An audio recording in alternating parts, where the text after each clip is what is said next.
Hello साथीहरु, हेर्नुस् मेरो किचन गार्डनमा यस्तो मुला लगाइरहेको छु मैले है। यस्तो वादक छ। अनि यो गोबी फूलगोबी लगाएको अहिले यति राम्ररी भएको छैन। जस्तो कि यो यहाँ पोक चाय भन्छ है, यति राम्रो दामी हुन्छ के यो। स्यालेडमा खान्छ, स्यालेड पत्ता हो, चाइनिज धेरै खान्छ यसलाई। हेर्न सक्नुहुन्छ यो मेरो गाजर यति सानो छ।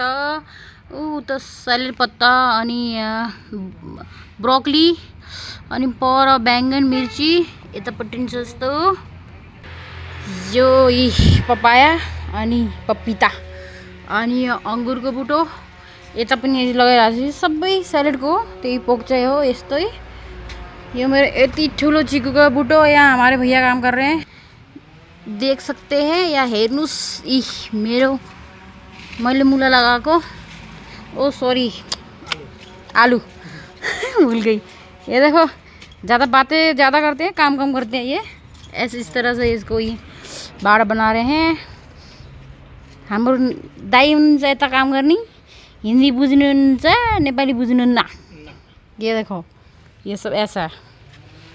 अब म यता पछिको सुरु गर्छु है। यस्तो छ है, यतापट्टि सबै पालक लगाएको छ, राम्रो भएन त धनिया भयो।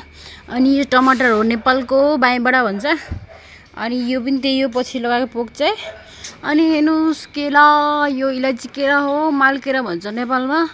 यहाँ पनि सारको पनि लगाइरहेको छ। उफ यति ठुलो जुम गर्छु म। यता मेरो रुम छ, बस यही हो। जस्तो यो फ्रन्ट हो, यस्तो छ फ्रन्टतिर। क्या राम्रो फुल फुलिरहेछ है। यस्तो छ कि धोकाको अगाडि यस्तो खालको छ, ऐसा दिखता है। ये देखो ये गार्डन,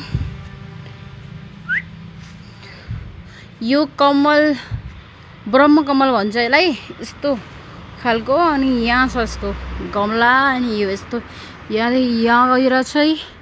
यता सलक्कै यस्तो तरिकाले छ।